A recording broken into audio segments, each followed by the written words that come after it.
Kautuligan ng Santos ni Evangelio, sumala sa Mateo. Mayaman ikaw, Ginoo.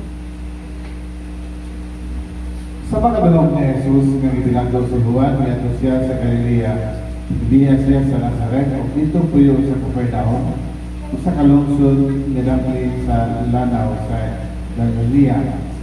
Sa kayataan sa Sabulon ng Nephtali. So ingon ang tuman ng isulti ni Propeta Isaías, yuta sa Zabulon o yuta sa Nephtali, agyanan padulong sa dagat tabok sa Jordan. Galilea sa mga dili Hudiyo. Ang mga tao na nagpuyo sa kainit nakita o dakong kahayan. Kanila na nagpuyo sa mainit nga yuta sa kamatayon udanag ang kahayan. Sukat niya ito sa Jesus nagwali o nag-inuan. Nilusul yung inyong mga salada. Kaya pinamagari ang Diyos. Samtang naglakaw si Jesus na pinsilanaw sa Galilea, nakita niya duwag ka managsuot o nanagan. Si Simon, kayang lang Pedro, o si Andres, o kanyang nagsuot nga namupo. Si Jesus mingon kanila, kuyog ka mo kanako, o tudluan ko ka mo sa pangpanagan o mga tawa. Diyan, diyaan nila ang ilang mga pukot o bikoyo sila. Ipadayon siya paglakaw, nakita niya ang laing duwang kamakso, si Santiago si Juan, ng mga anak ni Zebedeo.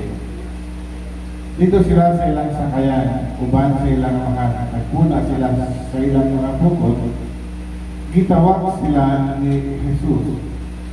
O biyaan nila ang ilang sakayan o ang ilang namahal. Nibuyog sila kaniya. Si Jesus misuroy sa tibok Galilea o nagtundok sulod sa ilang mga sinagoga o nagwalin sa maayong balita pangit sa paghari sa Diyos. O naggrasya o nag-ayo siya sa mga masakiton. Ang Ebanghelyo sa atong kaluwasan. Mayaman ikaw, Kristo.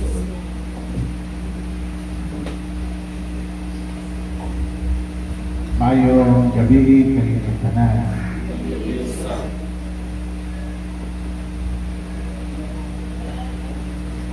Unsa kay atong bation na kung kalit lang lumapaw ang kanang suga o magmit-mit ang atong pagbiyon. Unsa kay atong bation? Ang uban tingali kahadlok hadlok na naman kay ngit-ngit tingali na wak-wak tingali utong ka sa wak-wak nadadang ka na sa siyasa so mahadlok ko sa hayta huwag ka ni suga ngit-ngit gani nausap niya po ang kahadlok na naman kay tingali o daghan ang kawatan na ay makawan okay? So pulbaan ta basta ngit-ngit ang palibot. What else? Kung ang kalibutan anaa sa langit, walay kasadya. Walay kasadya. Nanuman, kaya naarawa kasi yung bahay perme, yung magkamagsuroy-suroy, yung man. Kaya nang ubang na lugar dito sa North Pole, na panahon galing sa winter, di kita ko sila ng adlaw. Bisan ang adlaw nila nato, gabi ilan ihapon. Okay? Walay kaingit-ingit. Kung nag-uingon ang uban ng mga psychologist na kung anak kuno na yung magpuyo niya sa lugar ng mga mangit-ingit, prone kuno to depression ang tao. Prone to depression. Mag-depress ka, mag-discourage ka gali-gali, no? Mawatan ka ano na yung dalan. So, may pagdanan ang kahayag kaya sa kinabuhi sa tao. No? Dili tingali magkompleto ang kinabuhi kung walay kahayag. Dili magpalipayon ang kinabuhi kung walay kahayag. Ang kahayag ang kakalong ipamalandungan diya sa atong pagbasa Dili lang sa kahayan na gikan sa kanang gikan sa ligo. Dili lang yung kahayan na gikan sa plasline o sa mga botelya.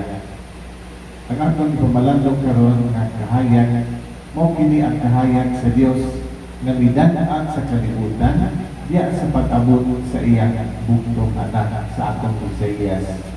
Ug nagingon sa atong unang pagbasa sa propeta Isaías, kaya ang katawhan nga kaniadto naglakaw sa kagingin nakakita og dakong kahayan. Ang nagtuyo sa mangiog dilapit isidlangan na sa kahayan. Again, dili siya dakong kahayan nga search light, siya kahayan nga ayon. Isaiah, sa Isaías, nag-istot may tungod sa kahayan sa Diyos nga mudan-an sa kalibutan. Ang kahayan sa iyang kaluoy. Ang kahayan sa iyang grasya nga mo'y mubuo sa kalibutan, ibubuo sa kalibutan, uban sa pag-abot sa iyang anak. O sa pag-ani ni Kristo sa iyang mga pagwali, pagtudlo, si Kristo mismo siya nagingon na kita ang kahayan sa kalibutan. You are the light of the world. Kung ang kahayan dili ibutan ngadto sa lampara, dili ibutan nimo sa ilaw sa country, kung dili kinahanglan imo gina siya i-display. So kinsa ang kahayan gabot pasabot sa iya sa iyang pagsuka, iyang pagbasa, siya mao ang umaabot nga Mesiyas, ang atong Ginoo. Ang Ginoo nga tao sa Pasko, ang Ginoo nga ipasidunggan nato diya sa Pitsinyor at Santo Niño, siya ang kahayan sa kalibutan. Gikan sa Dios, aron kuhaon niya ang kamit-ngit gumikan sa salamat. Gumikan sa salamat. Diya sa pagwali sa atong Ginoo, una niya itugon nga ang tao una nga magkinusod sa iyang mga sala o magtuo sa Ebanghelyo, magtuo kaniya. Sumuna siya ang una nga iwali sa atong Ginoo. Hinusuli ang inyong mga sala kay hapit na maghari ang Diyos. So, ang kahayan ng gidala ni Kristo, kahayan di ay na magtangtang sa sala sa kalibutan. Kahayan na magtangtang sa atong gapos, diya sa atong pagpaulimon sa sala. Ini ang power sa kahayan ni Kristo. Kuhaon niya ang kagitngit gumikan sa sala, pinagi sa iyang kaluoy nga iyang ibubuo kanato. Ikaduha, ang kahayan nga dala ni Kristo sa kalibutan, kahayan nga makaatlat og mga tao ngadto kaniya. Saglit diya sa mga suri-suri sa Ginoo, kanunay siya nagiubanan og baga kaayo nga daghan nga mga tao. Nausa kay gayon dumaan sila pagkaon, ang atong Ginoo dalang ang namigamon nga makakaon ang 5,000 ka mga tao. Wala ay labog ang mga bata o lalaki o babae. Imagine that, 5,000 na imong pakaunon. Hindi sabay magpakipir 5,000. Pagpadaghan anak na imong pakaunon. Nga naman, kay already kadaghan ang mga tao na na-attract ka ng Jesus. Si Jesus mura mag-magnet, o ito na nagkakanta sa inyo bang pabalani. Nga naman, kay ang mga tao mudamog man kaniya. Ng mga tao muduol man kaniya. O ilagay usa-usa, panon ang nangita kan Jesus. Aron iyang magtambal, aron iyang makikap, aron iyang matutluan. Ingon ana ang atraksyon sa atong Ginoo tungod sa iyang kahayan. Ikatulo, ang kahayan ni Kristo mao ang naggiya kanato. Mao ni ang iyang mga pulong nato kanunay magaputan sa atong pagpuyo.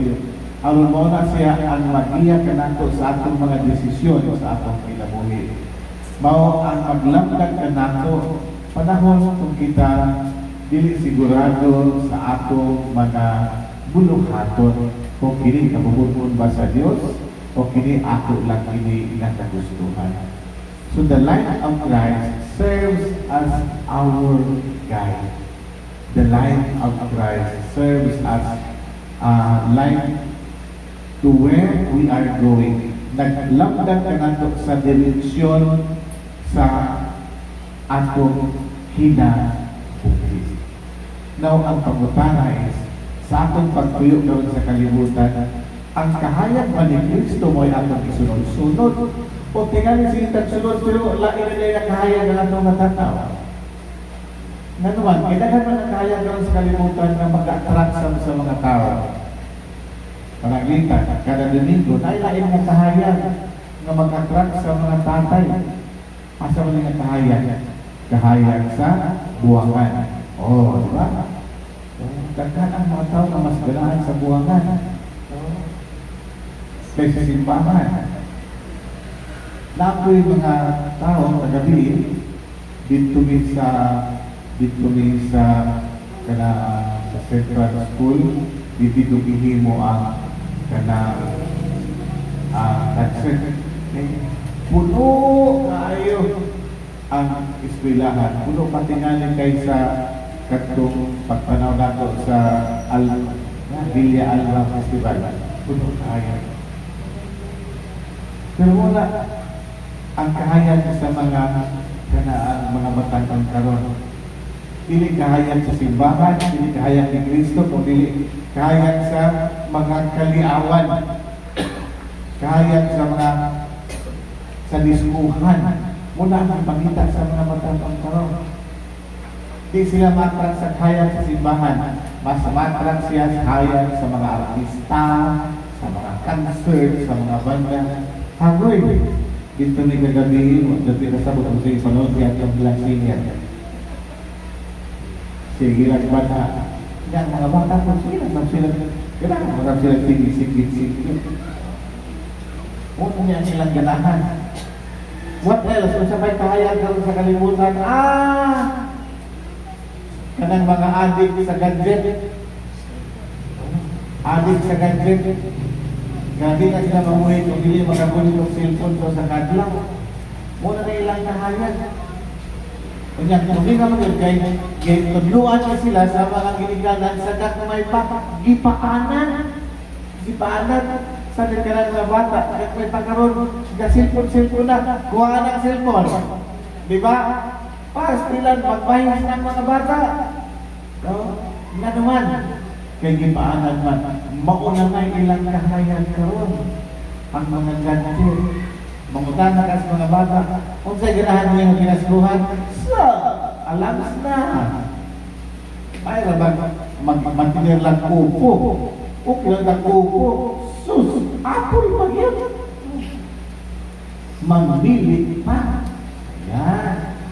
What else? Kung sabay kaya karon na nag-attract ayon sa mga tao, ang kahayag sa kwarta. Ha? Una yung kasilaw sa kwarta. Silaw tayo sa kwarta noon. Bisan pa illegal, sige na lang, basta may kwarta. Ingon ana ang kanang kakompetensya sa kahayag ni Kristo. Diya ini ako karong panahon. Sumunod ang challenge sa simbahan. Muna ang challenge kada sa kanato. Nakita na nakalawa sa kahayag ni Kristo, diya sa tunggulyang munta, atong pasigaon, high voltage, sigaon paghayag maayo ang atong kinabuhi, ang mahimong saksi diya sa pagtulungan ni Kristo.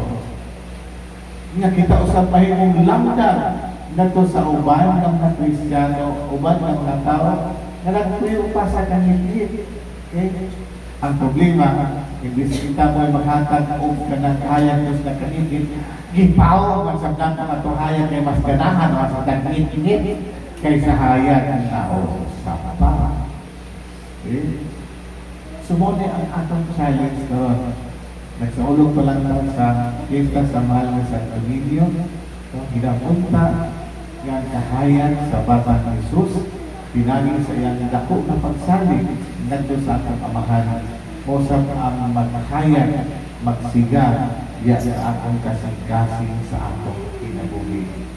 Aron mismo, ang uban nga mga tao na makakita sa akong kahayan, makaibaw sila nga padulong ka ngadto ka sa Kristo.